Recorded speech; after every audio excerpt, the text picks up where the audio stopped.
ఆ! అనంత్ కృష్ణ గారు. అనంత్ కృష్ణ గారు ఒక్క నిమిషం. ఆహ్,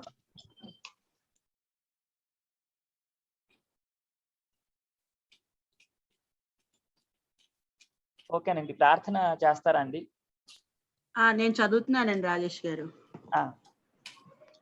ఓం నమః పాణిని కాత్యాయన పతంజలిభ్యః శబ్ద విద్యా సంప్రదాయ కర్తృభ్యః పరమ ఋషిభ్యః నమో మహద్భ్యో మునిభ్యో గురుభ్యః ఏనాక్షర సమామ్నాయం అధిగమ్య మహేశ్వరాత్ కృష్ణం వ్యాకరణం ప్రోక్తం తస్మై పాణినయే నమః ఏన ధౌతా గిరః పుంసాం విమలైః శబ్దవారిభిః తమశ్చాజ్ఞానజం భిన్నం తస్మై పాణినయే నమః వాక్యకారం వరరుచిం భాష్యకారం పతంజలిం పాణినిం సూత్రకారం చ ప్రణతోస్మి మునిత్రయం. సర్వేభ్యో నమస్కారం. నిన్న చూసిన రూపం అందరికీ అర్థమైందా అండి? ఈ హస్తే గృహీత్వ అనేది అది ఈ హస్తే గృహ్య అనే సమస్త పదం వరలక్ష్మి గారు రాయమని చెప్పారు, కానీ నాకు ఈ క్లాస్ తర్వాత వేరే చాలా పనులు ఉంటున్నాయండి. దాంతో రాయడం కుదరట్లేదు. మొదటిది. రెండోది, కొంచెం సమయం ఉన్నా నాకు బద్ధకం వస్తుంది. దానివల్ల రాయడం అవ్వట్లేదు. కాబట్టి ఒకసారి ఇప్పుడే నేను మన క్లాస్ టైంలోనే రాసి చూపిస్తే అందరికీ క్లియర్ గా ఉంటుంది అనిపిస్తోందండి. అంటే మనం వ్యాకరణం అంటేనే బోర్డు ఖచ్చితంగా ఉండాలండి. బోర్డు లేకుండా వ్యాకరణం చెప్పకూడదు. మ్యాథమెటిక్స్, వ్యాకరణం రెండు ఖచ్చితంగా రాసి చూపిస్తేనే స్పష్టంగా ఉంటాయి. కాబట్టి ఇప్పుడే మనం ఇక్కడ చూస్తున్నప్పుడే రాసి కూడా చూద్దామండి. నిన్న వరలక్ష్మి గారు అడిగారు, కానీ రాయడం అవ్వలేదు. ఇప్పుడు నిన్న ఆ రూపం అందరికీ తెలిసిందంటే పై రూపం చూద్దామండి. ఆవిడికి నేను సపరేట్ గా తర్వాత ఎప్పుడో ఒకసారి రాసేసి వాట్సాప్ గ్రూప్ లో పెడతాను. లేదంటే మనం ఇక్కడే అది ఆ పని కూడా చేద్దాం. మీ నాకు కూడా కాదండి, నాకు కూడా అర్థం కాదు. హస్తగృహ్య అన్నది కొంచెం చెప్పండి. ఓకేనండి. నేను ఇక్కడ రాస్తూ వర్డ్ డాక్యుమెంట్ షేర్ చేస్తున్నాను చూడండి. ఇక్కడ స్క్రీన్ షేర్. ఓహో, అంటే వర్డ్ డాక్యుమెంట్ ఓపెన్ చేసి చేయాలి. ఒక్క నిమిషం అండి, ఒక్క నిమిషం అండి. స్క్రీన్ షేర్ చేస్తున్నాను నేను.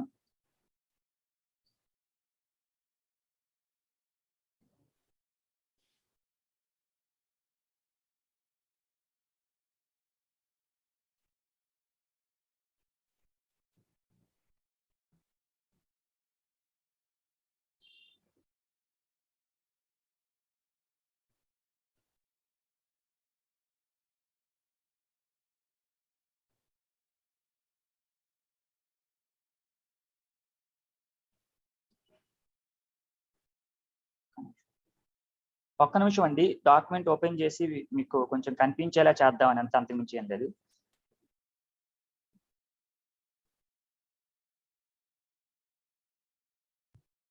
రైట్.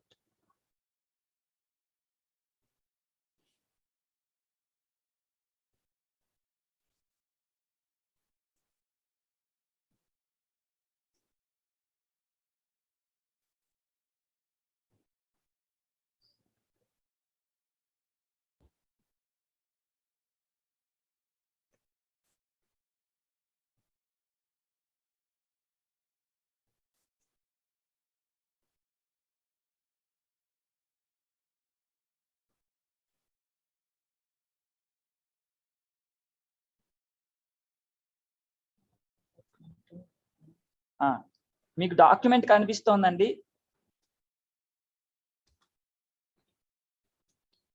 అందరికి డాక్యుమెంట్ కనిపిస్తోందండి? కనిపిస్తోందండి, కనపడుతోందండి. దాంట్లో ఒకసారి నిన్న చెప్పిన రూపం 2 నిమిషాల్లో రాస్తూ చూపిస్తాను. ఎవరికైనా సందేహం ఉంటే మీరు హ్యాండ్ రైజ్ చేయండి. అంటే అందరూ ఒకటేసారి మాట్లాడద్దు. అందరూ మాట్లాడాల్సిందే, కానీ ఒకటేసారి మాట్లాడితే తెలియదు, అందుకని చెప్పడం. ఒక్క నిమిషం, నేను లాంగ్వేజ్ చేంజ్ చేశాను.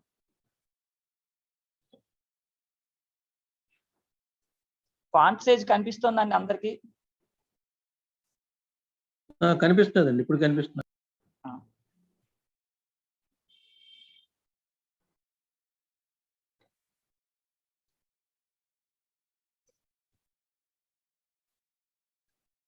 ఈ హస్తే గృహ్య అనేది సమస్త పదం అండి. హస్తే గృహ్య అనే సమస్త పదము. ఈ హస్త ఈ గృహీత్వా సు అనేది అలౌకిక విగ్రహ వాక్యం అండి. ఆ ముందు లౌకిక విగ్రహ వాక్యం రాద్దాము.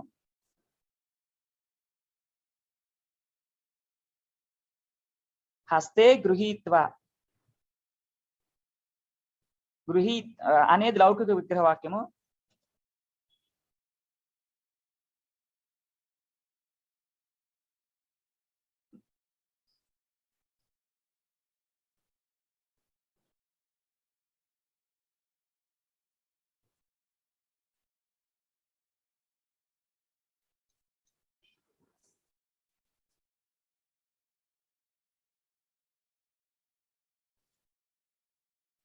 ఇప్పుడు ఇక్కడ ఏమవుతుందంటే ఈ సూత్రం చేత మయూర వ్యంసకాదయశ్చ అనే సూత్రం చేత నిపాతనాత్ సమాసః.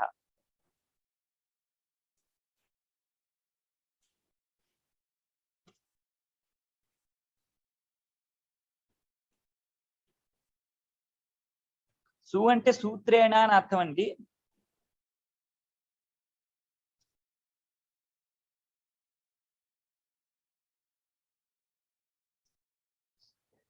నిపాతనాత్ సమాస సంజ్ఞ.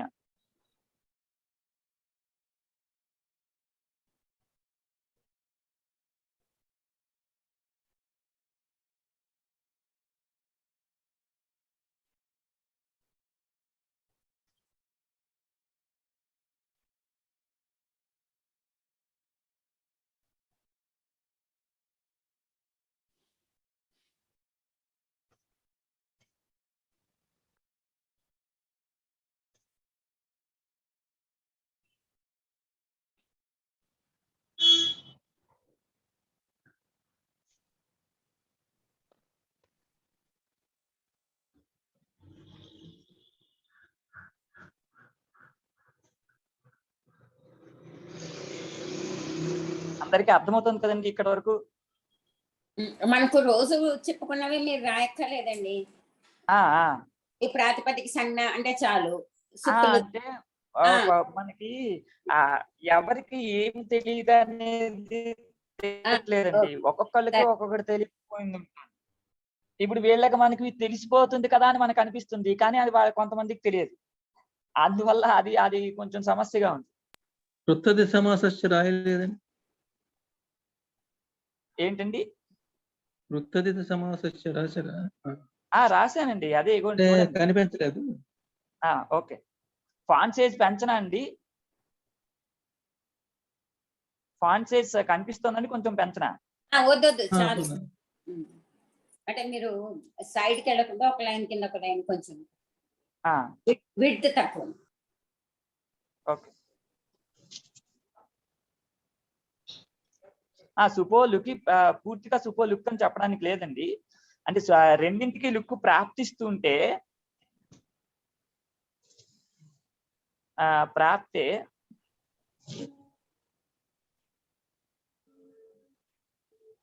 అంటే ఉభయోహో.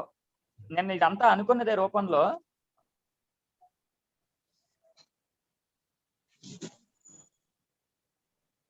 ఉభయోహ సుపోహ లుకి ప్రాప్తే సప్తమ్య నిపాతనాత్ సప్తమ్యాః అలుకి.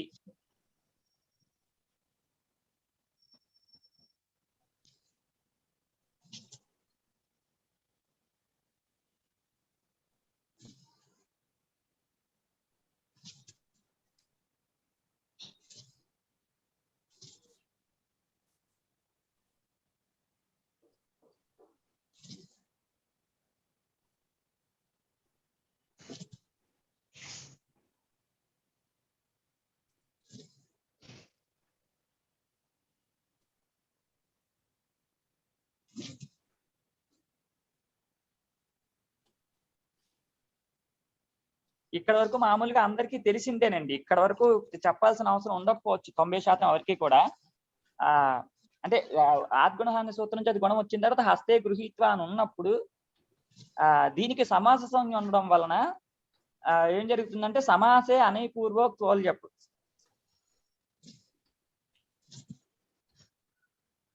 సమాసే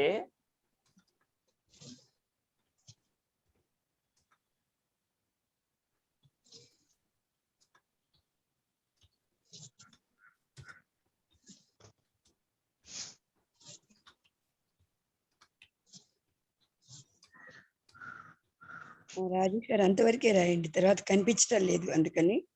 ఓకే ఓకే ఒక్క నిమిషం స్క్రీన్ పెద్ద చేసి ఇప్పుడు కనిపిస్తుందండి. మీరు రాసినప్పుడు కనిపిస్తున్నా, ఇప్పుడైతే కనిపిస్తున్నా. అంటే ఇందాక నేను స్క్రీన్ ఇన్వెస్ట్ చేశాను, అందుకు అది కనిపించలేదేమో. కానీ చివరి దాకా ఇప్పుడు కనిపిస్తుంది.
ఉండాలి కదా కరెక్ట్ గా. ఏంటండి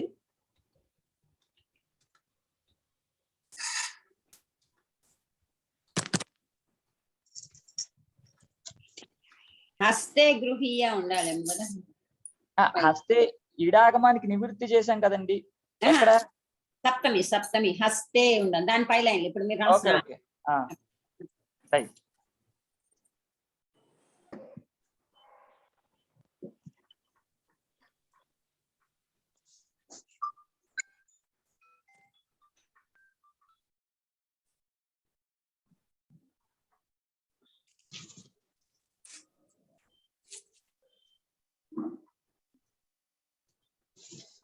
హలో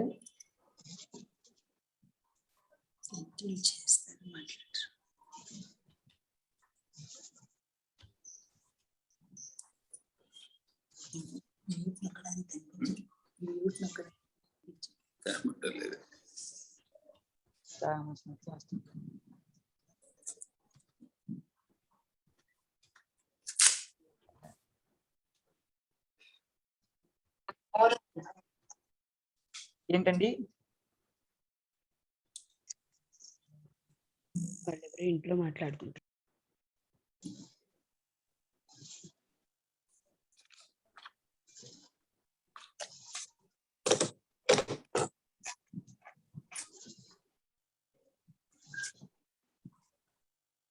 ఓకేనండి, అందరికీ అర్థమైందా అండి రూపం? ఒకసారి నేను చెప్తాను చూడండి. చెప్పడం అంటే నిన్న చెప్పిందే. ఈ హస్తే గృహ్య అనేది సమస్త పదము, హస్తే గృహ్య అనే సమస్త పదము, హస్తే గృహీత్వ అనేది లౌకిక విగ్రహ వాక్యము, హస్త ఈ గృహీత్వాసు అనేది అలౌకిక విగ్రహ వాక్యము. ఇక్కడ ఈ మయూర వ్యంసకాదేశ అనే సూత్రం చేత నిపాతనాత్ సమాస సంజ్ఞ, సమాస సంజ్ఞ దగ్గర నిపాతనాత్ తత్పురుష సమాస సంజ్ఞ అని చెప్పేస్తాం, అప్పుడు సరిపోతుంది. నిపాతనాత్ తత్పురుష సమాస సంజ్ఞ, సమాసత్వాత కృత్యతిక సమాసాశ్చ సూత్రం చేత ప్రాతిపదిక సంజ్ఞ, ప్రాతిపదిక సంజ్ఞ ఉండడం వల్ల సుఖో ధాతు ప్రాతిపదిక సూత్రం చేత సుప్పుకి రెండుకి లుప్పు రావాల్సి వస్తూ ఉంటే నిపాతనాత్ సప్తమ్యాహ అలుక్కు, నిపాతనాత్ సప్తమ్యాహ అలుక్కు వస్తే ఏంది, హస్త ఈ గృహీత్వ అని ఉంది. ఇప్పుడు హస్త ఈ అనే దగ్గర రెండింటికి కూడా ఆత్మనహాన్ సూత్రం చేతి గుణం వస్తుంది, అప్పుడు హస్తే గృహీత్వ అని అవుతుంది. ఇప్పుడు గృహీత్వ అనే దగ్గర త్వా ప్రత్యయం యొక్క స్థానంలో సమాసే అనైపూర్వక్వల్యప్ అనే సూత్రం చేత త్వా ప్రత్యయ స్థానంలో ల్యబాదేశము, అనుబంధలోపం అయిన తర్వాత హస్తే గృహీయ అని ఉంది. ఇప్పుడు నిమిత్తాపాయే నైమిత్తికస్యాప్యపాయ అంటే త్వాప్రత్యయం ఉండడం వల్ల దాని యందు ఉండేటటువంటి బలాదిత్వాన్ని ఆశ్రయించుకుని ఇడాగం వచ్చింది. ఇప్పుడు త్వాప్రత్యయం యొక్క స్థానంలో లెప్ అనే ఆదేశం రావడం వల్ల త్వాప్రత్యయమే లేదు కాబట్టి, అంటే బలాదిత్వం లేదు కాబట్టి ఈ లబాదేశం కూడా అదే లబాదేశం రావడం వల్ల ఇడాగమం నివృత్తమైంది అని. ఇడాగమం నివృత్తమైతే ఉంటుంది హస్తే గృహ్య అని ఉంటుంది. సంహితోచ్చారణం జరగ హస్తే గృహ్య అని. ఈ హస్తే గృహ్య అనే దానికి క్వాతోసం కసునః అనే సూత్రం చేత అవ్యయసంజ్ఞ ఉన్న దీనికంటే శుభాది కార్యాలు చేయగా హస్తే గృహ్య అనే రూపం ఏర్పడుతుంది. అందరికీ అర్థమైందండి? నోట్ చేసుకుంటాను.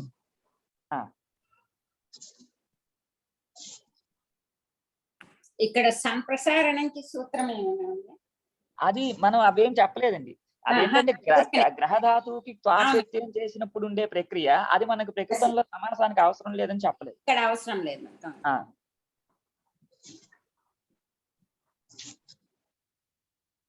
ఇక్కడ కూడా మనం గృహీత్వ అనే ఒక కృదంతాన్ని సిద్ధవత్తు చేసుకుని ఇక్కడ మనం దాన్ని సిద్ధమైనటువంటి కృదంతంతో మనం ఇక్కడ సమాసాన్ని చెప్తున్నాం.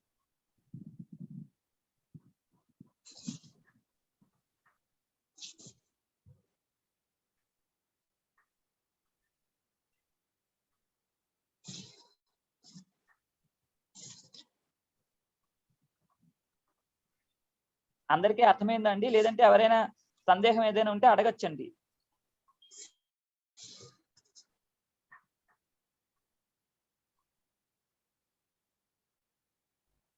ఎవరైనా ఏదైనా సందేహం ఉంటే అడగచ్చండి.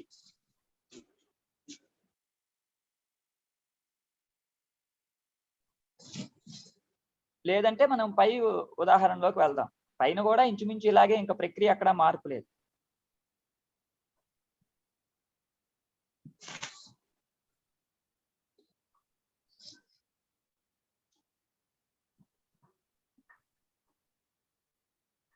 మీకు కనిపిస్తుందా అండి? అంతా రాసిందంతా క్లియర్ గా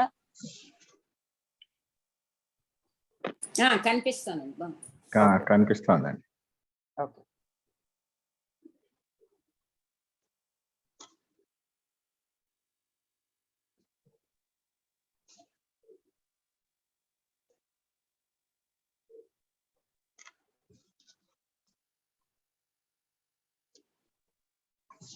హరి ఓం. చెప్పండి. అంటే ఇది మూడిటికి గృహ్య, మనకు ఈ సమస్త పదంలో గృహ్య అనే వచ్చే పదాలకి ఇది వస్తుంది కదా? అవునండి. మళ్ళీ దాన్ని వదిలేసి మిగిలిన దానికి ప్రక్రియ వేరే అవుతుంది. అవునండి.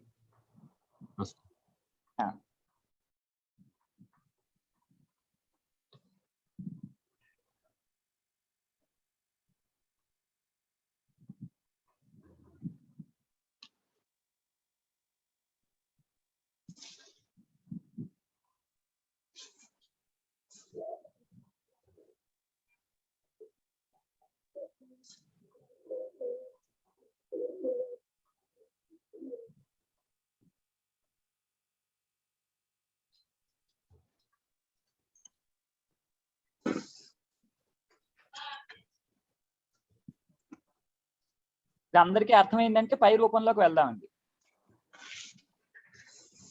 పై రూపానికి వెళ్దామండి. అయితే నేను ఇప్పుడు ఇది షేరింగ్ స్టాప్ చేస్తున్నానండి. తర్వాత మళ్ళీ ఏదైనా రాసినప్పుడు మళ్ళీ ఇంకో డాక్యుమెంట్ లో ఓపెన్ చేద్దాం.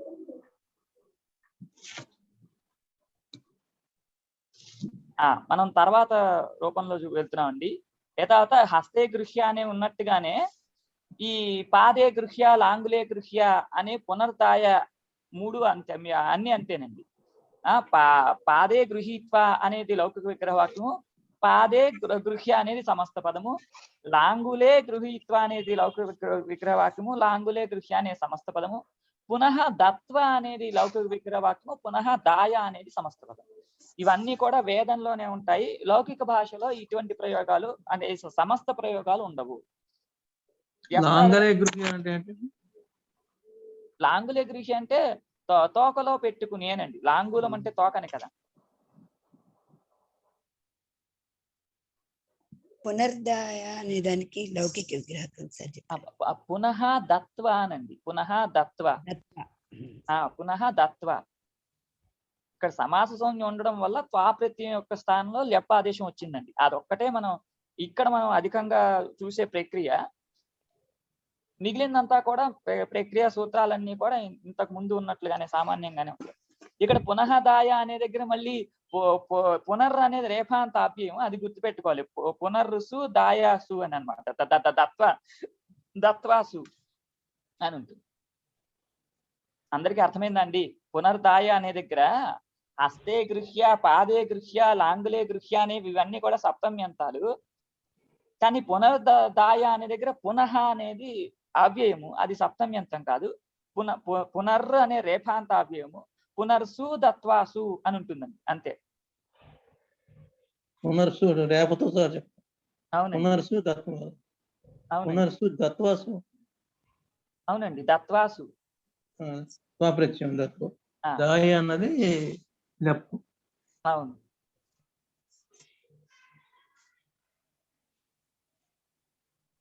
ఇక్కడ వరకు అందరికీ అర్థమైంది అంటే ఇక్కడ మనం పై విషయాల్లోకి వెళ్దాం. ఎవరికైనా ఏదైనా ప్రశ్న ఉంటే ఏంటంటే హ్యాండ్ రైజ్ చేయొచ్చు, లేదంటే అడగచ్చు. ఈ పునర్సుకి సేమ్ అండి, సేమ్ స్టెప్స్ వస్తాయా? మధ్యలో ఏదైనా ఇంకోటి వస్తుందేమోనండి. సేమ్ స్టెప్స్ అంటే ఒక్క నిమిషం, లుక్ ఉండదు, ఆ లుక్ ఉండదు, అదే కదండి. అంతేనండి, అది రాదు. ఒక్క నిమిషం రాద్దాం. రాకపోతే ఒక్క నిమిషం అండి, స్క్రీన్ షేర్ చేసేది ఒక 2 నిమిషం రాసేద్దాం. లేదంటే ఎవరైనా చెప్తారండి? లేదండి, స్క్రీన్ షేర్ చేయండి సార్. అది అన్ని ఇట్లా రాస్తే రావండి, కొన్ని చెప్తేనే వస్తాయి. ఇలా రాస్తే ఏమైపోతుందంటే అన్ని ఇట్లా రాయడం అనేది ఒక హ్యాబిట్, అలవాటు అయిపోతుంది. అంటే అత్యవసరమైనప్పుడు రాయడం వేరే, మాక్సిమం ఈ రూపాలు ఇవన్నీ చెప్పడం వల్లే వస్తాయండి, చెప్పడం వల్లే రావాలి. పర్వాలేదండి, చెప్పలేదు. ఆశీని ఒకసారి చెప్పేస్తే అయితే నేను 2 నిమిషాలు కనిపిస్తుంది, ఒక్కసారి చెప్తే సరిపోతుంది. అందరికి కనిపిస్తుందండి? కనపడుతుందండి. ఎంతవరకు అవసరం అవుతుంది మీరు చెప్పండి చాలు.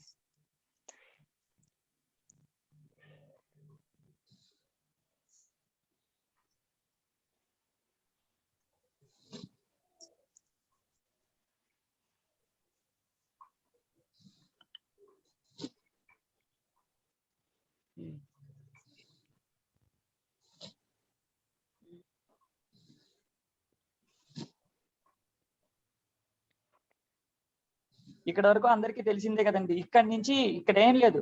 ఈ మయూర వ్యంసకాదయశ్చ అనే సూత్రం చేత నిపాతనాత్ సమాసం.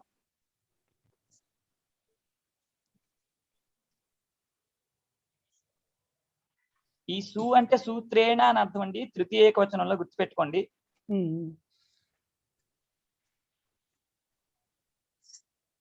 నిపాతన తత్పురుష సమాసం అని రాశారు.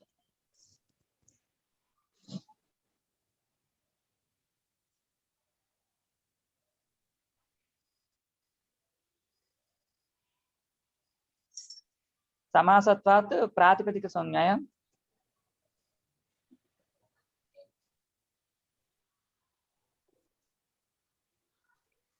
షార్ట్ కట్ లో రాస్తానండి, అందరూ కొంచెం గుర్తుపెట్టుకోండి. సమాసత్వాత్ ప్రాతిపదిక సంజ్ఞ, ప్రాతిపదికత్వాత్ సుపోధాతు ప్రాతిపదిక సుప్లుకు అంటే తస్మాత్ అని రాద్దాం. తస్మాత్ అంటే ప్రాతిపదికత్వాత్ అని అర్థం ఉంది. తస్మాత్ సుపో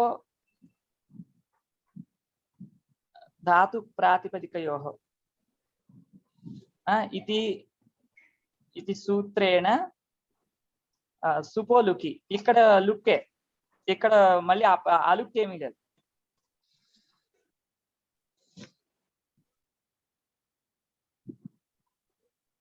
ప్రథమ అనేది సమాస ఉపసర్జన వస్తుంది కదండి ఇక్కడ కూడా. నిపాతనాత్ పూర్వ నిపాతం అండి, ఇక్కడ అవేమీ లేవు. నిపాతనాత్ పూర్వ నిపాతం. ఇందాక ఈ హస్తే గృహ్య అనే దగ్గర కూడా నిపాతనాత్ పూర్వ నిపాతం అంతే. నిపాతన పూర్వ నిపాతం లేదా పునర్శబ్దానికి నిపాతం. పునర్దత్వ. పునర్దత్వా ఇది జాతే. ఇందాక చెప్పినట్టుగా ఈ సమాసే అనే పూర్వోక్తోల్యప్ అనే సూత్రం చేత లబాదేశం.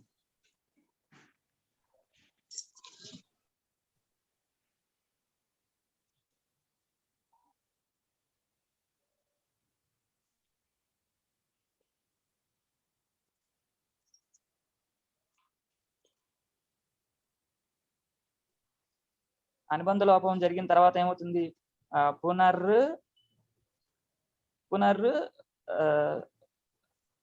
తా యా అని ఉంటుందండి. అర్థమైందండి? ఒక్క నిమిషం. పునర్దాయ అని కాదు, అదే పునర్దాయ అని, అంతే పునర్దాయ. దీనికి కూడా మళ్ళీ ఇందాక చెప్పినట్టుగా త్వాతోసన కసునః అనే అవ్యయ సంజ్ఞ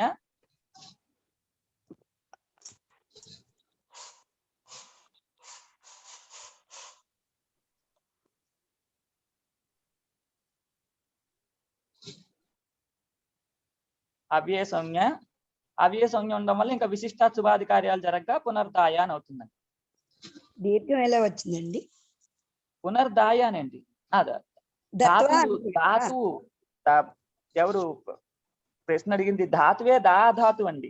ధాతు. ఓకే. మరి ఇప్పుడు మనము పునరుసు దత్వా సు అని ఇచ్చాం కదా, ఇచ్చిన తర్వాత దానికి ఇప్పుడు నిపాతనం చేసాము, అవన్నీ అయిపోయిన తర్వాత ఇప్పుడు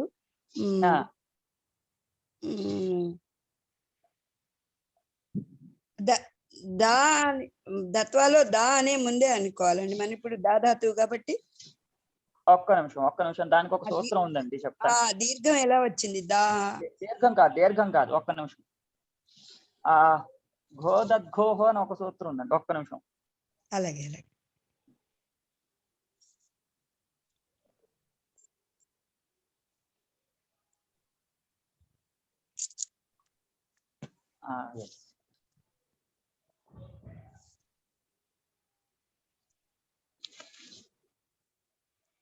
ఇక్కడ అదండి, ఇక్కడ ఈ సూత్రం ఏంటంటే దోదద్ఘోహ అని సూత్రం అండి. ఇక్కడ మీ దత్వ ప్రక్రియ తెలియాలి. మళ్ళీ మనం అక్కడ దత్వ రూపం దగ్గరికి వెళ్ళాలి. చూడండి, ఈ దత్వ రూపం ఈ పైన స్పేస్ ఇచ్చి ఇక్కడ రాద్దాం. దత్వ అంటే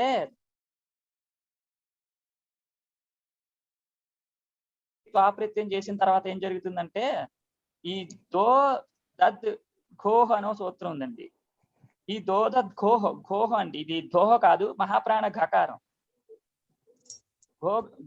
దోదద్ ఘోహ అనే సూత్రం చేత ఏం జరుగుతుందంటే దాధాతు యొక్క స్థానంలో, అంటే దా ఇత్యస్య స్థానే అని అందాం, అంటే దా అనే దాని యొక్క స్థానంలో దద్ అనే ఆదేశం వస్తుంది. దద్ అనే ఇది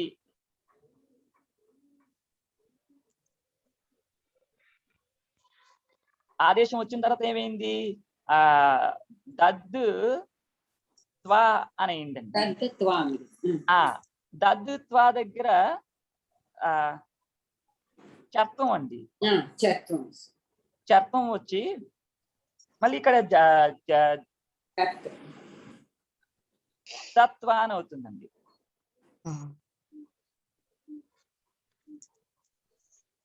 ఇది ఇప్పుడు ఏమైంది? త్వా ప్రత్యయ స్థానంలో ఎప్పుడైతే లబాదేశం వచ్చిందో ఈ త్వా ప్రత్యయాన్ని ఆశ్రయించుకుని ఇక్కడ మనకి ఇది వచ్చింది.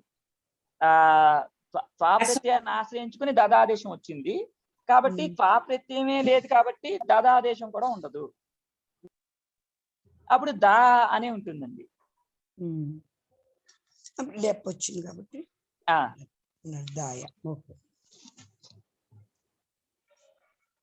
ఇప్పుడు ఇందాక దత్వాలో 2 తకారాలు ఉంటాయి ఏంటండి? దద్ త్వా కదా? అవునవును, రెండు తకారాల్లో అప్పుడు ఒక తకారం పోవాలి. ఈ హలో యమామ్యం లోప సూత్రం చేత వికల్పంగా రావచ్చండి లోపం. వికల్పంగా లోపం వస్తే దత్వ 2 ఉండొచ్చు. ఓకే. ఏతావత అందరికీ రూపం అర్థమైందండి. విశిష్టాత్ శుభ ఇక్కడ మళ్ళీ పైకి తీసుకురావాలండి. అందరికి కనిపిస్తోందండి? కనిపిస్తుంది. కనిపిస్తున్నది. పునర్దాయ అనే సమస్త పదము, పునః దత్వ అనేది లౌకిక విగ్రహవాక్యము, పునర్సు దత్వాసు అనేది అలౌకిక విగ్రహవాక్యము. మయూర వ్యంసకాదేశ సూత్రం చేత నిపాతనాత్ తత్పురుష సమాసంజ్ఞ సమాసత్వ ప్రాతిపదిక సంజ్ఞ ప్రాతిపదిక సుపోధాతు ప్రాతిపదిక సూత్రం చేస్తూ పులకు లుక్కు పునర్దత్వ అని ఉంది. ఇప్పుడు సమాస అనే పూర్వోక్తో ల్యప్ అనే సూత్రం చేత ల్యపాదేశము, అనుబంధ లోపము, ఇప్పుడు త్వా ప్రత్యయం నివృత్తం అవడం వల్ల ఈ దదాదేశం కూడా నివృత్తమయ్యి పునర్దాయ అని ఉంటుందండి. అది కూడా రాసేస్తే పని అయిపోతుంది. ఒక్క నిమిషం.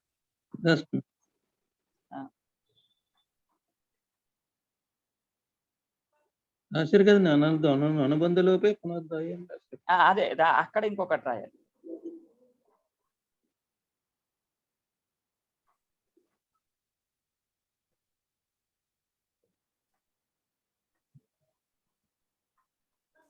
నిమిత్త ప్రాయ నైమిత్తికం.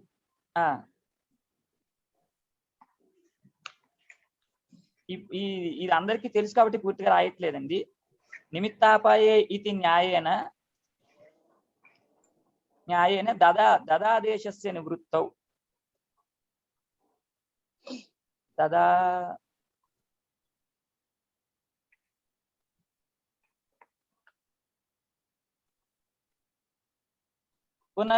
పునర్దాయ ఇది జాతే, పునర్దాయ ఇది జాతే సూత్రమే కదండి. నిమిత్తాపాయ అది లౌకిక న్యాయం అండి. నిన్న లౌకిక న్యాయం. లౌకిక న్యాయం.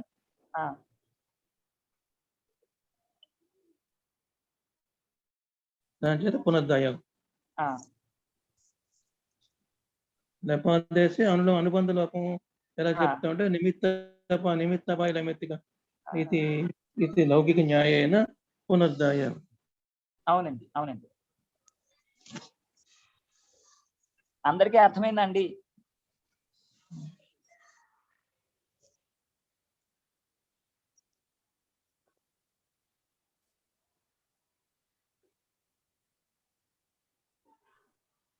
అందరికీ అర్థమైందండి?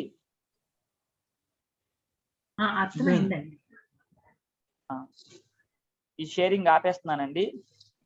తర్వాత ఈ ఛందస్సులో ఉండేటటువంటి రూపాల గురించి చూసాము. తర్వాత ఈ మయూర వ్యంసకాదుల్లో రకరకాలుగా నిపాతలు ఉన్నాయని నేను అనుకున్నాం. వాటిల్లో తింగంతంతో ఉండేటటువంటి కొన్ని నిపాతల్ని ఇక మీద చూడబోతున్నాం. తర్వాత దాంట్లో చూడండి, ఏహీడాదయ అన్య పదార్థే అంటే ఏహీడాదయ అంటే ఏహీడాది గణం అంటే ఈ మయూర వ్యంసకాదుల్లోనే ఒక అవాంతర గణం అన్నమాట ఏహీడాది గణం.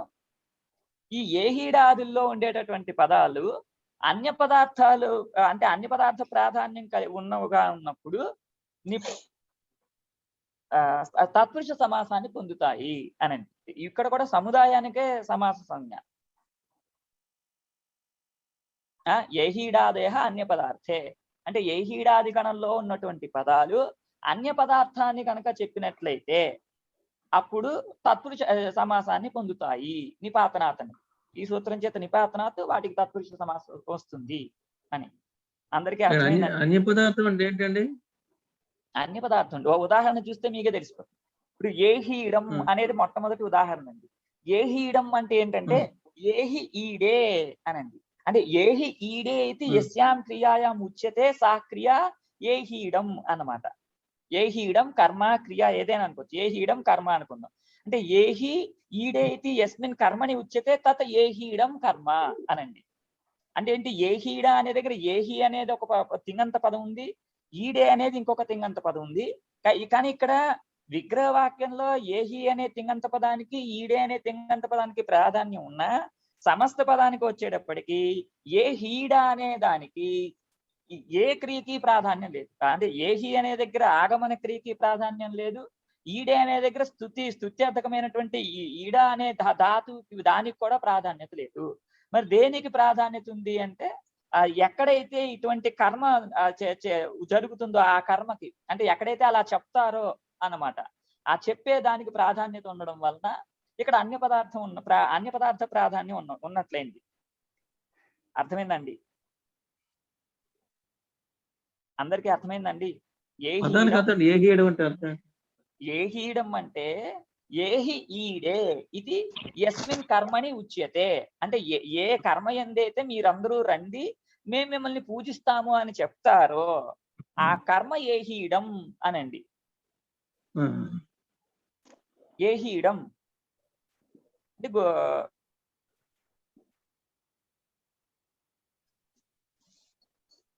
అంటే సాధారణంగా ఈ గురు పూజోత్సవం వాటిల్లో ఏం చేస్తారండి, పిల్లలందరూ కూడా టీచర్లను అందరినీ కూడా మీరు రండి అని ఆహ్వానించి మిమ్మల్ని మేము పూజిస్తాము స్తుతిస్తాము అని చెప్తారు. అటువంటి కర్మ అని అనుకోవచ్చు ఏహీడం అంటే. అలా పిలిచి పూజ చేయడం అనమాట. లేదా అదే అక్కర్లేదు, ఇంకా మీరు సాధారణంగా ఇంట్లో వీళ్ళు ఆడవాళ్ళు వాయినాలు ఇస్తారు. ఆ వాయినాల్లో ఏం చేస్తారు, ఒకళ్ళని పిలుస్తారు, ఒకళ్ళని పిలిచి వాళ్ళని మిమ్మల్ని స్తుతిస్తాం. వాయిన ఇవ్వడం అంటే ఏంటండి, ఒకళ్ళని పిలిచి వాళ్ళకి కాళ్ళకు నమస్కరించి వాళ్ళ వారినే అమ్మవారి స్వరూపంగా భావించి పూజ చేయడం కదా. ఇప్పుడు అది కూడా ఏహీడం అని అనవచ్చు.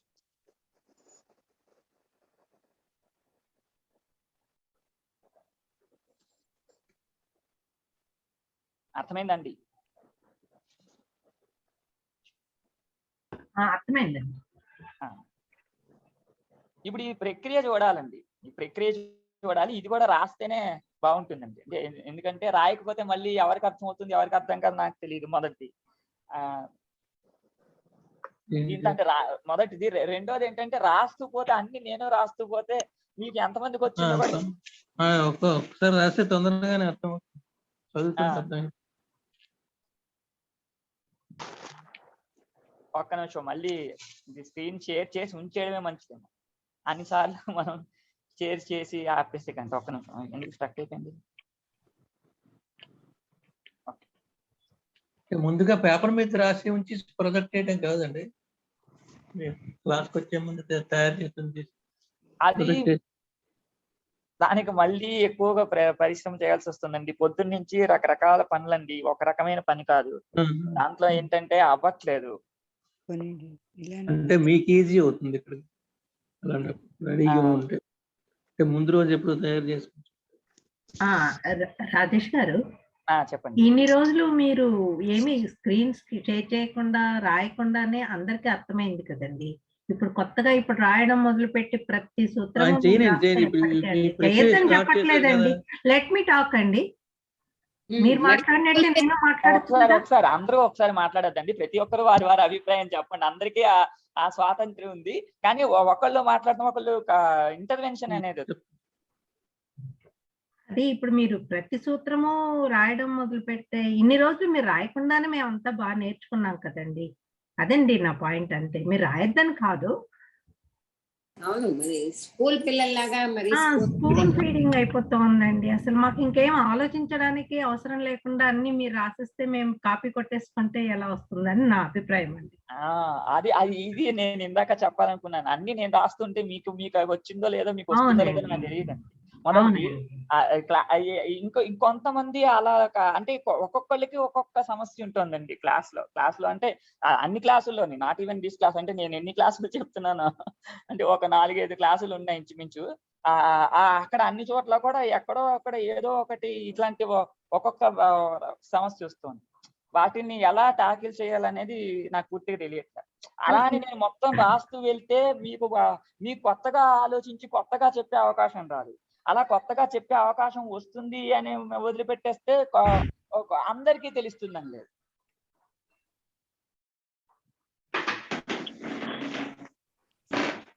ఏది ఉచ్చరిస్తే అందరికీ అర్థం కాదని మీకు అనిపిస్తే అది మాత్రం రాయండి. మిగతావన్నీ మామూలుగా ఇంత ముందులాగానే చెప్పండి.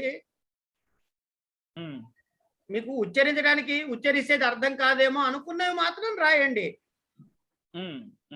మిగతావన్నీ ఇప్పుడు ఇన్నాళ్ళు ఆవిడ అన్నట్టు బ్రహ్మర్ గారు అన్నట్టు ఇన్నాళ్ళు రాయకుండా అర్థం కాలేదా? అవునండి. ఆ తర్వాత ఇంకోటి, నేను చెప్పానని కానీ ఇంకోటి చెప్పానని కానీ కాదు, మీకు ఏది వీలో అది ఇది రాయక్కర్లేదండి అని చెప్పి తెగేసి చెప్పండి. తప్పే ఉంది? మీరు ఇక్కడ ఒకటండి, అత్యవసరమైనప్పుడు బోర్డు వాడాలి. కానీ మనం అన్ని మనమే చెప్పేస్తే ఇంకా స్టూడెంట్ కి కొత్తగా చెప్పే అవకాశం అవసరం లేదు. మామూలుగా ప్రభాకర్ రాజు గారు ఒక్క నిమిషం మీరు ఆగండి, నేను మాట్లాడుతున్నా కదా. ప్రభాకర్ రాజు గారు మీకు కూడా మాట్లాడే అవకాశం ఉందండి ఖచ్చితంగా. కానీ ఒకళ్ళు మాట్లాడడం పూర్తి అయిపోయిన తర్వాత మీరు కూడా చెప్పండి. అందరూ ఒకసారి మాట్లాడితే మళ్ళీ ఓకే ఎవరు ఓకే మాట్లాడుతున్నారని నాకు స్పష్టంగా ఎవరికి స్పందించాలని తెలియదు. ఎవరు మాట్లాడి ముందు మధ్యలో మీరు దూరి చెప్పేస్తుంటే అవతల మాట అర్థం కావట్లేదు రాజుగారు. దయచేసి అర్థం చేసుకోండి, పెద్దవారు మీరు నిర్ణయం తీసుకోండి రాజేష్ గారు, ఏది రాయాలి ఏది రాయక్కర్లేదు అన్న విషయము. అన్ని మీరు రాస్తూ పోతే కూడా కష్టం అని చెప్పాడు అన్నట్టు కరెక్టే అది కదా. ఇప్పుడు మాట్లాడొచ్చండి. చెప్పండి ప్రభాకర్ రాజు గారు. ఒకే ప్రక్రియలో ఉన్నవి రాయక్కర్లేదండి. ఒకే రూపం ఒకే ప్రక్రియలో వెళ్తున్న 10 ఉన్నాయి అనుకోండి, ఏదో ఒకటి చెప్తే చాలు, మిగతావన్నీ కూడా ఫాలో అయిపోతారు. ఏదైనా ప్రత్యేకంగా 2-3 అనుబంధ సూత్రాలు ఉన్నవి, వేరు వేరు పరిభాష సూత్రాలు ఏమైనా యాడ్ చేసి అలాంటప్పుడు రాస్తే అవి నోట్ చేసుకుంటే సరిపోతున్నారు. అది అంతేనండి. భ్రమర గారు చెప్పింది కూడా నేను చెప్తుంది అదే. ఎక్కడ అభిప్రాయ భేదం లేదు. స్టీరియో టైప్ గా ఉన్న అవసరం లేదు. ఒక రూపం చెప్తే మిగతావన్నీ అందరూ చెప్తారు కదా, అది అవసరం లేదు. ఎక్కడ ప్రత్యేకమైన సూత్రాలు వచ్చిన దగ్గర అవి సరిగ్గా వినిపించకపోయినా ఇక్కడ మనకి నోట్ చేసుకోవడం స్పీడ్ గా మీరు చెప్తున్నప్పుడు ఇక్కడ నేను నోట్ చేసుకోలేం, రాసుకోలేం. అందుకని సూత్రం నెంబర్లు కూడా అడుగుతున్నాం. అంటే ఇక్కడికి రాయలేం కాబట్టి ఇంటికి వెళ్ళిన తర్వాత చూసుకొని ఆ సూత్రం ఇప్పుడు రాస్తాం. అదేనమాట. అవునండి, అవునండి.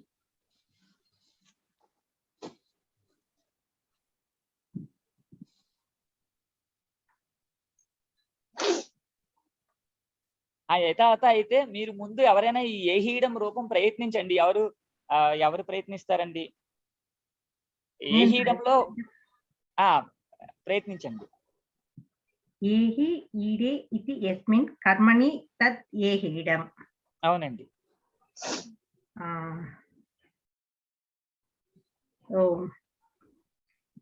ఇక్కడ భ్రమర్ గారు ఇక్కడ అలౌకిక విగ్రహ వాక్యం ఏహి ఈడే అనే ఉంటాయి అంతే. ఇవి తిగంత పదాలని రాసుకోండి అండి. రెండు తింగంత పదాలు. ఏహి ఈడే అలౌకిక విగ్రహ వాక్యం. ఇందాక ఏహి ఈడే ఇది యస్మిన్ కర్మణి తత్ అన్నది లౌకిక విగ్రహ వాక్యము. ఏహి ఈడే అలౌకిక విగ్రహ వాక్యం. ఈ మయూరాఖ్య మయూర వ్యంసకాది గణ మళ్ళీ మయూర వ్యంసకాదయశ్చ. మయూర అవునండి మయూర వ్యంసకాదయశ్చ అన్న సూత్రం చేత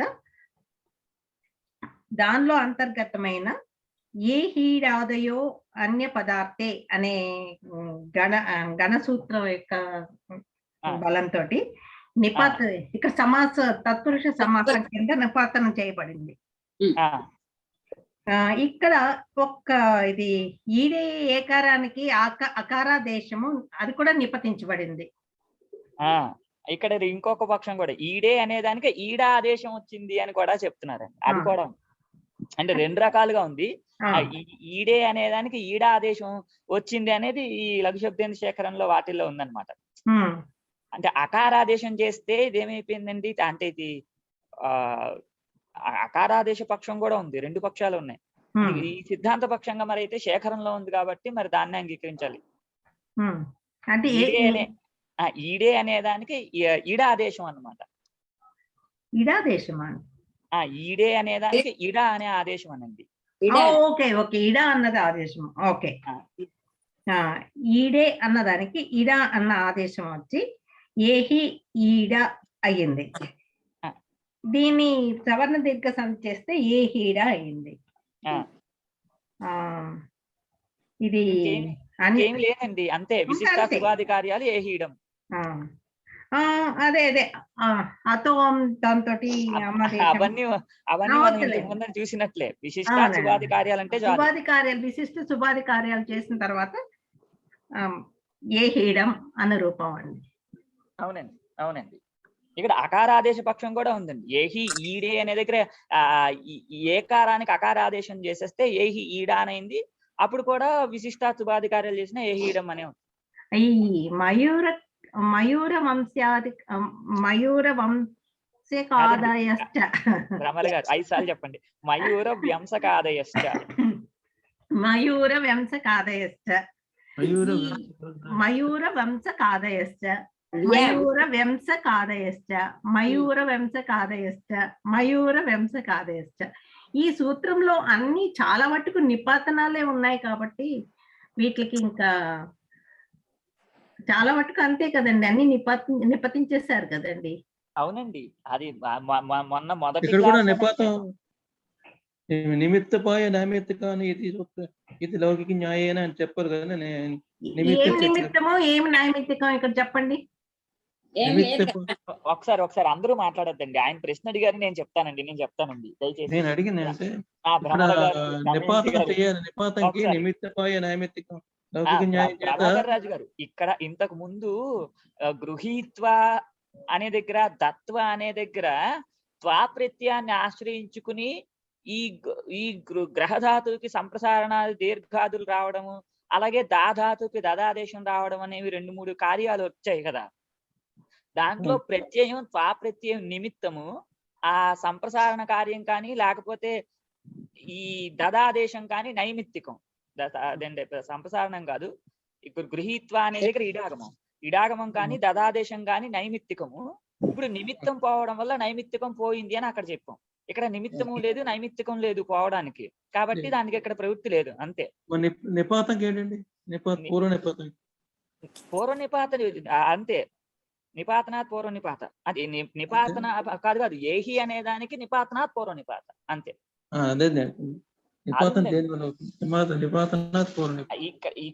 ఇక్కడ అన్ని ఇంచుమించు పూర్వ నిపాతం వల్లనే వస్తుంది, సమాస సంజ్ఞ నిపాతం వల్లే వస్తుంది. అలాగే సమాసాంత కార్యాలు ఇప్పుడు చెప్పినటువంటి కార్యాలు ఏవైతే ఉన్నాయో అవి కూడా నిపాతనాత్ వస్తాయండి. అంటే ఏవేవైతే వేరే సూత్రాల చేత సిద్ధించట్లేదో అవన్నీ కూడా నిపాతనాత్ వస్తాయని చెప్పాలి. మొత్తం ఈ సూత్రంలో ఉన్నవన్నీ నిపాతాలు దీంట్లో నిపాతం అవుతాయి. ఈ గణంలో ఉన్నవన్నీ నిపాతనే. ఈ మయూర వ్యంసకాది గణంలో ఉన్నవన్నీ కూడా నిపాతం. పూర్వ నిపాతం అన్న దీనివల్ల నిపాతం.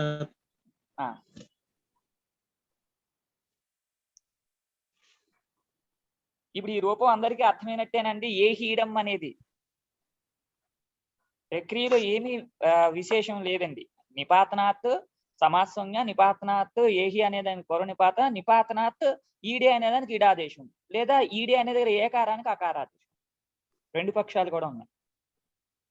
నాకైతే బాగా అర్థమైందండి. అందరికీ అర్థమైందండి? ఎవరికైనా అర్థం కాకపోతే హ్యాండ్ రేస్ చేయొచ్చండి. నవీన్ గారు అర్థమైందండి? అర్థమైందండి. అలౌకిక విగ్రహకి ఏం చెప్పారు? అలౌకిక విగ్రహ వాక్యం ఏహి ఈడే అంతేనండి. అంతే. ఎందుకంటే 2 తింగంతాలు కాబట్టి ఇక్కడ మనం సుబంతాలు సుప్రత్యయం ఏమి చెప్పడం కుదరదు. లౌకికం అండి, ఇది అలౌకిక. లౌకిక ఉదాహరణ ఏహి ఈడే ఇది యస్మిన్ కర్మణి తత్ ఏహీడం అన్నమాట. కొంచెం నెమ్మదిగా చెప్పండి, నేను రాసుకుంటాను. ఏహి ఈడే ఇది యస్మిన్ కర్మణి,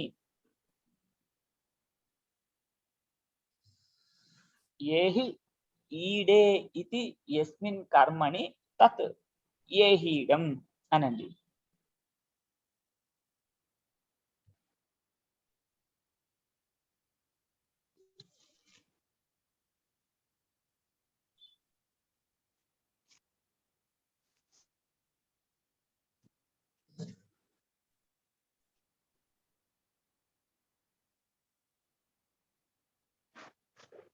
అందరికీ అర్థమైందండి? అర్థమైందండి. తర్వాత రూపం ఏహి యవం అనండి. ఏహి యవం అంటే ఏహి యౌమి ఇది యస్మిన్ కర్మణి తత్ ఏహి యవం. అంటే ఏహి యౌమి అంటే రాని ఆహ్వానిస్తుంది. యౌమి అంటే యుమిశ్రణామిశ్రణేచ అంటే కలుపుదాము అనే అర్థంలో. రా కలుపుదాము అనే ఏ క్రియలో అయితే చెప్తామో ఆ క్రియ ఏహి యవం అన్నమాట. ఇక్కడ కూడా ఏహి యవం అనే సమస్త పదము ఏహి యౌమి ఇది యస్మిన్ కర్మణి తత్ అనేది లౌకిక విగ్రహ వాక్యము. ఏహి యౌమి అనేది అలౌకిక విగ్రహవాక్యం అండి.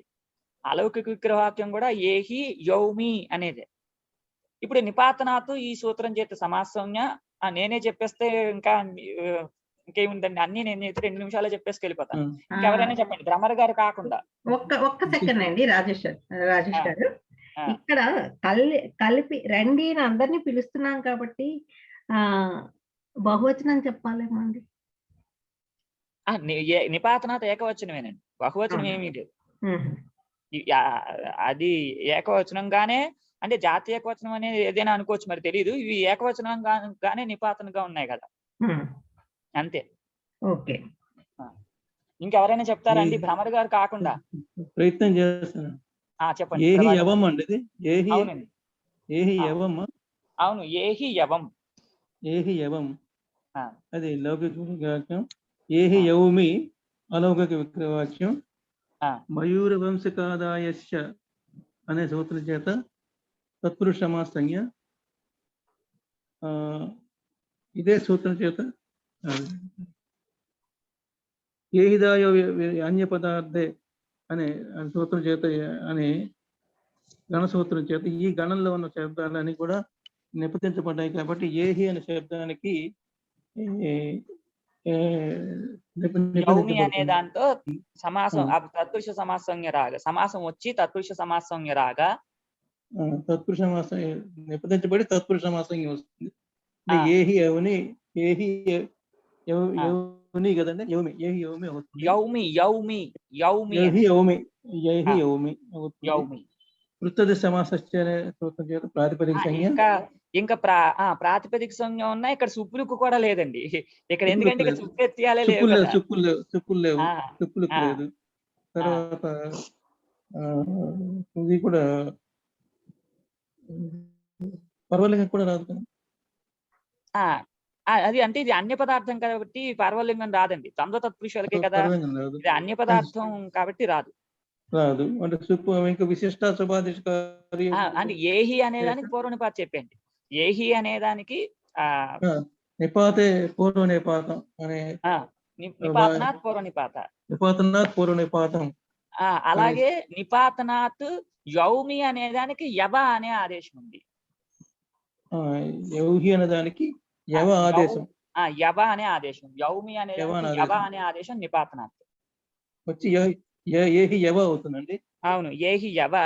ఇంకా విశిష్టాశుభాది కార్యాలు ఏహి యవం, శుభాది కార్యేషు యవం, అంతేనండి.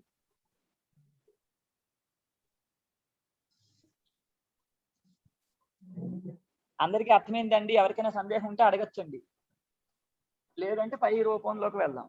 అందరికీ అర్థమైందండి?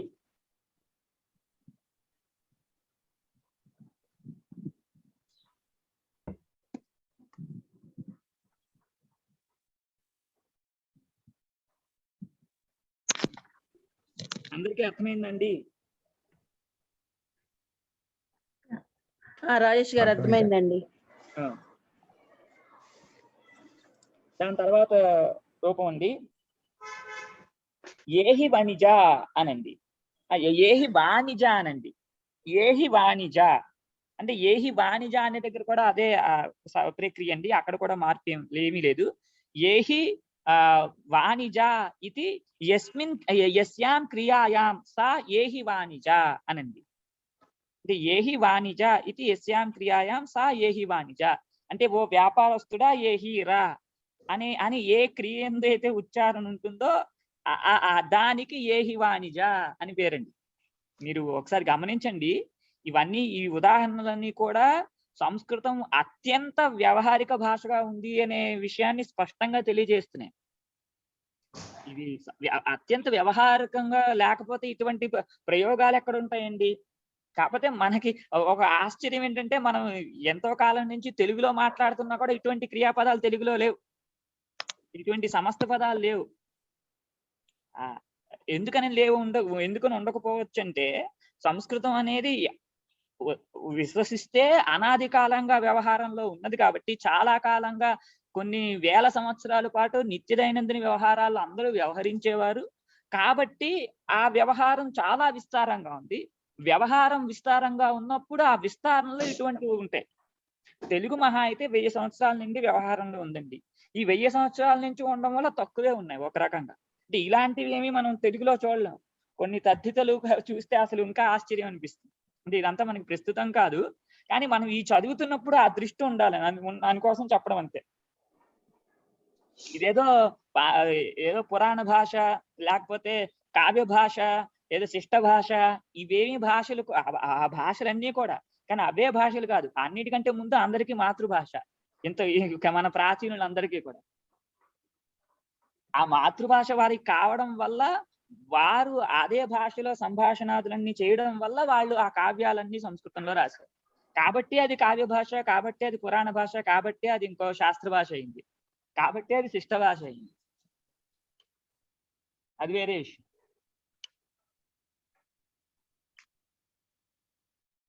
దీని చారిత్రక ప్రమాణాలు ఏంటి అంటే, మనం ఏమి వాస్తవంగా మనకేమి ఒక ఐతిహాసికంగా ఎటువంటి పరిశోధన స్పష్టంగా జరగలేదు. ఏహి వాణిజ క్రియ అంటే అర్థం ఏంటండి? ఏహి వాణిజ క్రియ అంటే, ఓ వ్యాపారస్తుడా రా అని ఏ క్రియలో అయితే పిలుస్తామో ఆ పిలుపు అని అర్థం అండి. వాణిజ అంటే వ్యాపారస్తుడు అని అర్థం అండి. వణిక్, వణిక్ అనే దానికి వాణిజ అని కూడా పర్యాయ పదం అనుకోవచ్చు. ఇప్పుడు ఏహి వాణిజ, ఓ వ్యాపారస్తుడా నువ్వు రా అని ఏ క్రియ ఎందైతే చెప్తామో ఆ క్రియ ఏహి వాణిజ అన్నమాట. అర్థమైందండి? అలౌకిక విగ్రహవాక్యం కూడా ఏహి వాణిజ అని ఉంటుంది. ఏహి వాణిజ సు అని ఉంటుందండి. ఎందుకంటే ఇది ఇంకొకటి తింగంతం కాదు కదా. తింగంతం కాదు. ఏహి వాణిజ ఎవరైనా చెప్తారండి? ప్రభాకర్ రాజు గారు, భ్రమర గారు కాకుండా ఎప్పుడు చెప్పినా ఫస్ట్ వీళ్ళిద్దరూ చెప్తున్నారండి. ఇంకెవరైనా చెప్పండి. నేను ప్రయత్నిస్తానండి. చెప్పండి. ఏహి వాణిజ ఇది కర్మణి అండి, ఇది లౌకిక విగ్రహవాక్యం. ఇది కార్యే. ఏహి వాణిజ అనేది సమస్త పదము. ఏహి వాణిజ అయితే యస్యాం క్రియాయాం సా అనేది లౌకిక విగ్రహవాక్యం. ఏహి వాణిజ ఇది అస్యాం క్రియాయాం సా, ఇది లౌకిక విగ్రహవాక్యం. అవును, అంతేనండి? అవునండి. ఓకే. ఏహి వాణిజ సు అనేది ఒక ఈ మయూర వ్యంసకాది శ అనే ఈ సూత్రం చేత తత్పురుష సమాస సంజ్ఞ నిపాతన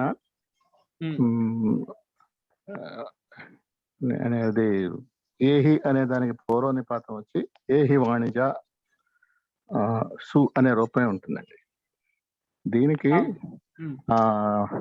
కృతదిత సమాసాశ్చ అనే చేత ఇది ఏంటది ప్రాతిపదిక సంజ్ఞ సుప్రాతిపదికయో అనే దాని చేత సుబ్లుకి వచ్చి ఏహి వాణిజ అనే రూపం ఏర్పడుతుంది. తర్వాత ఈ శుభాది కార్యాలు, శుభాదిషు, దాని నుంచి ఏ వాణిజ అనే రూపం ఏర్పడుతుందండి. అంతేనండి? ఇంకేమన్నా? ఏహి వాణిజ అంటే అలాగే నిపాతనాత్ ఏహి పదానికి పూర్వ నిపాత, ఏహి వాణిజ అని ఉండగా విశిష్ట శుభాది కార్యాలు అంటే క్రియ అనేది స్త్రీలింగంలో ఉన్నది కాబట్టి వాణిజ అనే స్త్రీలింగంలో, వాణిజ అనే స్త్రీలింగం. విశిష్ట శుభాది కార్యాలు ఏహి వాణిజ అనే రూపం సిద్ధిస్తుంది. ఏహి వాణిజ. ధన్యవాదాలు. పర్వలింగం చెప్పాల్సిన అవసరం లేదు. ఇంకా పర్వలింగం రాదండి, ఎందుకంటే ఇది అన్య పదార్థం ఉండడం వల్ల బహువ్రీహి గురించి చెప్తున్నాం ఇది. కాబట్టి మనం యస్మిన్ కర్మణి తత్ ఏహీయడం అని నపుంసకలింగంలో చెప్పాను ఇందాక. ఇప్పుడు యస్యాం అస్యాం సా అని చెప్పడం వల్ల స్త్రీలింగంలో చెప్తున్నాం, క్రియ అని ఉండడం వల్ల.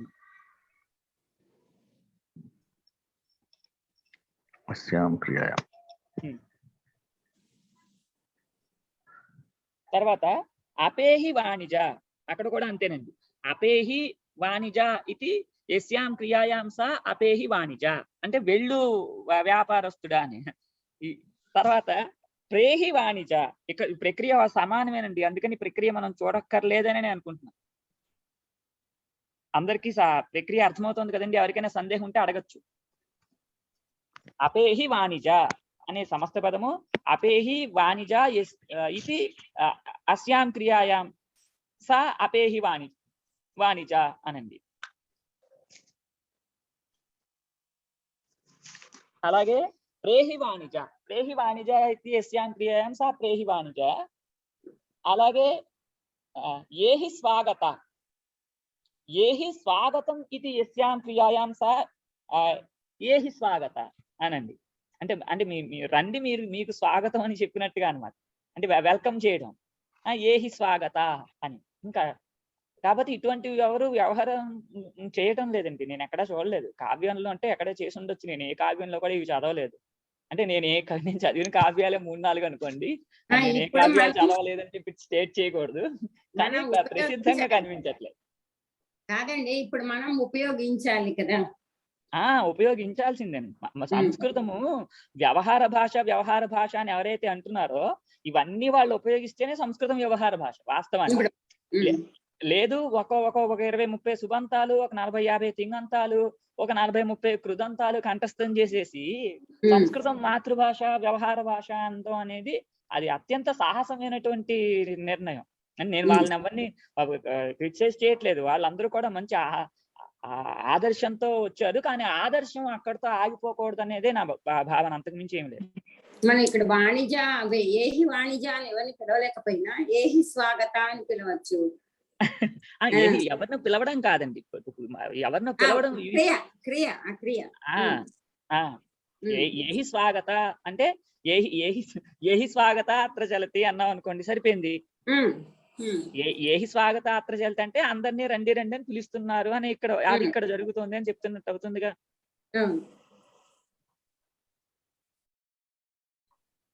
ఆశ్చర్యం ఏంటంటేనండి, ఇంకా ఆశ్చర్యం కాదు, ఇక కౌముదిలో కూడా ఈ రూపాలు ఏమీ లేవు. అంటే వాళ్ళు గణపాఠం చూసుకునే వాళ్ళు చదువుకుంటారని దీక్షితులు గారు మొత్తం అన్ని కూడా కౌముది దగ్గర అన్ని గణపాఠంలో ఉన్న ఉదాహరణలు అన్ని ఇవ్వలేదు. కౌముదిలో ఎక్కడో గణపాఠంలో ఉండే ప్రసిద్ధమైనవి లేదా కొంచెం ప్రక్రియలో కఠినంగా ఉంటాయి అనిపించేవి, విలక్షణంగా ఉంటాయి అనిపించేవి మాత్రమే ఇచ్చారు. గణపాఠం మొత్తం అంటే మొత్తం రూపసిద్ధిని కౌముదిలో చూపించలేదు. కౌముదిలో చూపించుంటే ఈ ఉదాహరణలు ఇంకొంచెం అందరికీ తెలిసే అవకాశం ఎక్కువ ఉండేది. అపేహి స్వాగతం అంటే అపేహి అంటే వెళ్ళిపో అంటే వెళ్ళిపో స్వాగతం అంటే అపేహి స్వాగత అంటే వ్యతిరేకంగానే వెళ్ళిపోతానంటే స్వాగతం అని అనుకోవచ్చు. వెళ్ళిపో స్వాగతం అని. వెళ్ళిపో మరి స్వాగతం ఎందుకు? వీడ్కోలు చెప్పాలి. You are welcome to go away from here. You are welcome to home, return back. You are welcome to go. ఎవరైనా పంపించేద్దాం అనుకోండి, వాళ్ళు వెళ్ళిపోతామంటే you are welcome to go అంటాం. వెల్కమ్ టు గో ఎక్కడ వినలేదు. ఉందండి, చాలా కామన్. వ్యావృత్తికి వాడతారండి. వ్యావృత్తికి వాడతారు. ఎక్స్క్లూజన్ అంటాం కదా, వ్యావృత్తి అండి. ప్రేహి అంటే ఏంటండి? ప్రేహి అపేహి శబ్దం నేను చెప్పేది. అపేహి చెప్పారు. ప్రేహి అంటే వాడతారు. ప్రేహి గుణసంధి. కాదండి గుణసంధి కాదండి. ఎవరు చెప్పారో గుణసంధి కాదు. అయినా ప్రభాకర్ రాజు గారు అడిగిన ప్రశ్న సంధి కాదు. ప్రభాకర్ రాజు గారు అడిగింది అర్థం ఏంటి అని. ప్రకర్షణ ఏహి అనండి. అంటే రావడంలో బాగా విశేషంగా రా అన్నమాట. సుస్వాగతం ఉపసర్గతో పాటు వచ్చింది అది. అదే ప్రాయేహి అనే అనుకుంటున్నాను. ప్రాయేహి అనేనండి, కానీ అక్కడ ఏ సంధి? ప్రాయేహి అనేనే కానీ అక్కడ ఎవరు సూర్యకుమారి గారే అనుకుంటా. నాకు వాయిస్ ఆవిడదని అనిపించిన అక్కడ అది కాదండి. మీకు అందరికీ తెలిసిన సూత్రమే. అక్కడ ఏంటది, ఏంగి పరరూపం అండి. ఏంగి పరరూపం అవర్ణాంతాద్ ఉపసర్గాద్ ఏంగాదో ధాతో పరే పరరూపం ఏకాదేశ స్యాత్ అని అదే సూత్రార్థం. అవును. అప్పుడు ప్రా ప్రా ఇహి ప్రేహి అన్నమాట. పరరూపం వచ్చింది. ప్రా ఏహి ప్రేహి, ప్రా ఏహి ప్రేహి అండి, పరరూపం వచ్చింది అంతే. అదే అదే చెప్పా, అదే అంతే. ప్రాయేహి ప్రేహి. మనం చూడంగానే గుణసంధి అనిపిస్తుంది. యథాత ఈ ప్రేహి ఈ ఏహి స్వాగత, అపేహి స్వాగత, ప్రేహి స్వాగత, తర్వాత ఏహి ద్వితీయ అంటే రెండోసారి జరుగుతుంది.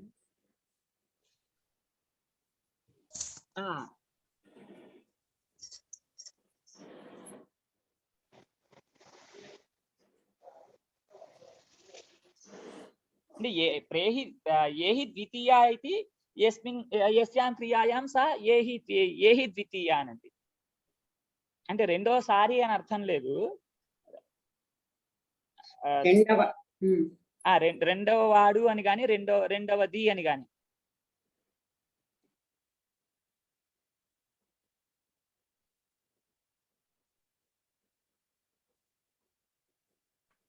అపోహ అనేది కూడా తప్పు అర్థంలోనే అయినప్పటికీ తెలుగు భాషలో మనం మాట్లాడుతున్నాము. అపోహ అంటే తీసివేయటం అని అర్థం అండి. అంటే ఊహకు వ్యతిరేకం అపోహ. కానీ అపోహను మిస్అండర్స్టాండింగ్ అనే అర్థంలో తెలుగులో ఈరోజు వాడుతున్నట్టుగా నేను భావిస్తున్నాను. అపోహ శబ్దానికి మాత్రం యజ్ఞ పరిభాషలో వేదంలో తీసివేయటం అనే అర్థం అండి.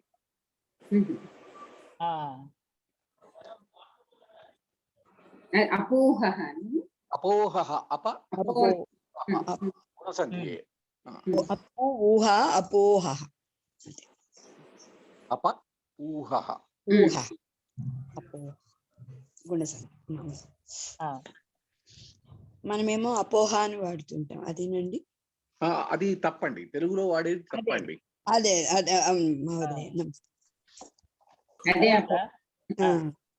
అపేహి ద్వితీయ, అపేహి ద్వితీయ. రాజేష్ గారు,